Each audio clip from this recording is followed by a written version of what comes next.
بسم اللہ الرحمن الرحیم۔ محترم ناظرین کرام، السلام علیکم۔ ایک مزدور کی 3 شرطیں۔ ایک نیک شخص کے گھر کی اچانک دیوار گر گئی، اسے بڑی پریشانی لاحق ہوئی اور وہ اسے دوبارہ بنوانے کے لیے کسی مزدور کی تلاش میں گھر سے نکلا اور چوراہے پر جا پہنچا۔ وہاں اس نے مختلف مزدوروں کو دیکھا جو کام کے انتظار میں بیٹھے تھے۔ ان میں ایک نوجوان بھی تھا جو سب سے الگ تھلگ کھڑا تھا۔ اس کے ایک ہاتھ میں تھیلا اور دوسرے ہاتھ میں تیسا تھا۔ اس شخص کا کہنا ہے کہ میں نے اس نوجوان سے پوچھا، کیا تم مزدوری کرو گے؟ نوجوان نے جواب دیا، ہاں۔ میں نے کہا، گارے کا کام کرنا ہوگا۔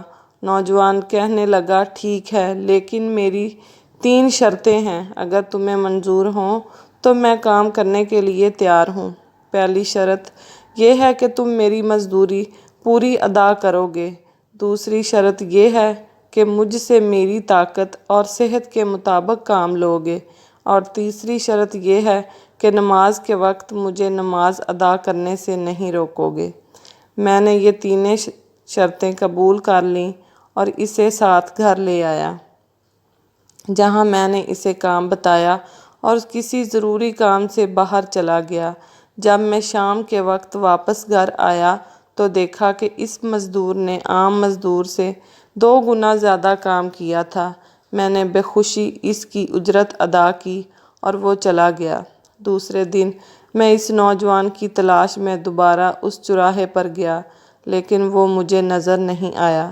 میں نے دوسرے مزدوروں سے اس کے بارے میں دریافت کیا تو انہوں نے بتایا کہ وہ ہفتے میں صرف 1 دن مزدوری کرتا ہے۔ یہ سن کر میں سمجھ گیا کہ وہ عام مزدور نہیں، لیکن کوئی بڑا آدمی ہے۔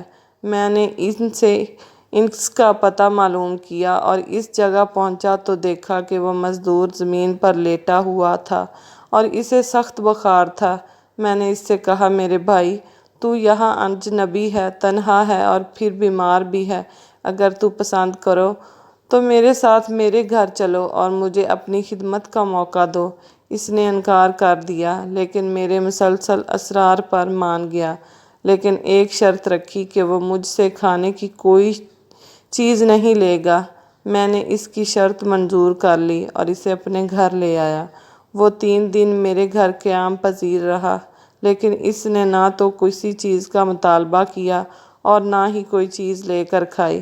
چوتھے روز اس کے بخار میں شدت آ گئی تو اس نے مجھے اپنے پاس بلایا اور کہنے لگا، میرے بھائی، لگتا ہے کہ اب میرا آخری وقت قریب آ گیا ہے، لہٰذا جب میں مر جاؤں تو میری اس وصیت پر عمل کرنا۔ جب میری روح جسم سے نکل جائے تو میرے گلے میں رسی ڈالنا اور گھسیٹتے ہوئے باہر لے جانا اور اپنے گھر کے ارد گرد چکر لگوانا اور یہ صدا دینا کہ لوگو، دیکھ لو، اپنے رب کی نافرمانی کرنے والوں کا یہ حشر ہوتا ہے۔ شاید اس طرح میرا رب عز و جل مجھے معاف کر دے۔ جب تم مجھے غسل دے چکو تو مجھے انہی کپڑوں میں دفن کر دینا۔ پھر بغداد میں خلیفہ ہارون رشید کے پاس جانا اور یہ قرآن مجید اور انگوٹھی انہیں دینا اور میرا یہ پیغام بھی دینا کہ اللہ عز و جل سے ڈرو، کہیں ایسا نہ ہو کہ غفلت اور نشے کی حالت میں موت آ جائے اور بعد میں پچھتانا پڑے، لیکن پھر اس سے کچھ حاصل نہ ہوگا۔ وہ نوجوان مجھے یہ نصیحت کرنے کے بعد انتقال کر گیا۔ میں اس کی موت کے بعد کافی دیر تک آنسو بہاتا رہا اور غم زدہ رہا۔ پھر نہ چاہتے ہوئے بھی میں نے اس کی وصیت پوری کرنے کے لیے ایک رسی لی اور اس کی گردن میں ڈالنے کا قصد کیا تو کمرے کے ایک کونے سے ندا آئی، اس کے گلے میں رسی مت ڈالنا، کیا اللہ عز و جل کے اولیاء سے ایسا سلوک کیا جاتا ہے؟ یہ آواز سن کر میرے بدن پر کپکپی طاری ہو گئی۔ یہ سننے کے بعد میں نے اس کے پاؤں کو بوسہ دیا اور اس کے کفن و دفن کا انتظام کرنے چلا گیا۔ اس کی تدفین سے فارغ ہونے کے بعد میں اس کا قرآن پاک اور انگوٹھی لے کر خلیفہ کے محل کی جانب روانہ ہو گیا۔ وہاں جا کر میں نے اس نوجوان کا واقعہ ایک کاغذ پر لکھا اور محل کے داروغہ سے اس سلسلے میں بات کرنا چاہی تو اس نے مجھے جھڑک دیا اور اندر جانے کی اجازت دینے کی بجائے اپنے پاس بٹھا لیا۔ آخر کار خلیفہ نے مجھے اپنے دربار میں طلب کیا اور کہنے لگا، کیا میں اتنا ظالم ہوں کہ مجھ سے براہ راست بات کرنے کی بجائے رقیے کا سہارا لیا؟ میں نے عرض کیا، اللہ تعالیٰ آپ کا اقبال بلند کرے۔ میں کسی ظلم کی فریاد لے کر نہیں آیا بلکہ ایک پیغام لے کر حاضر ہوا ہوں۔ خلیفہ نے اس پیغام کے بارے میں دریافت کیا تو میں نے وہ قرآن مجید اور انگوٹھی نکال کر اس کے سامنے رکھ دی۔ خلیفہ نے ان چیزوں کو دیکھتے ہی کہا، یہ چیزیں تجھے کس نے دی ہیں؟ میں نے عرض کی، ایک گارا بنانے والے مزدور نے۔ خلیفہ نے ان الفاظ کو 3 بار دہرایا، گارا بنانے والا، گارا بنانے والا، اور رو پڑا۔ کافی دیر تک رونے کے بعد مجھ سے پوچھا، وہ گارا بنانے والا اب کہاں ہے؟ میں نے جواب دیا، وہ مزدور تو فوت ہو چکا ہے۔ یہ سن کر خلیفہ بے ہوش ہو کر گر گیا اور عصر تک بے ہوش رہا۔ میں اس دوران حیران و پریشان وہیں موجود رہا۔ پھر جب خلیفہ کو کچھ افاقہ ہوا تو مجھ سے دریافت کیا، اس کی وفات کے وقت تم اس کے پاس تھے؟ میں نے اثبات میں سر ہلا دیا تو کہنے لگا، اس نے تجھے کوئی وصیت بھی تو کی ہوگی۔ میں نے اس نوجوان کی وصیت بتائی اور وہ پیغام بھی دے دیا جو اس نوجوان نے خلیفہ کے لیے چھوڑا تھا۔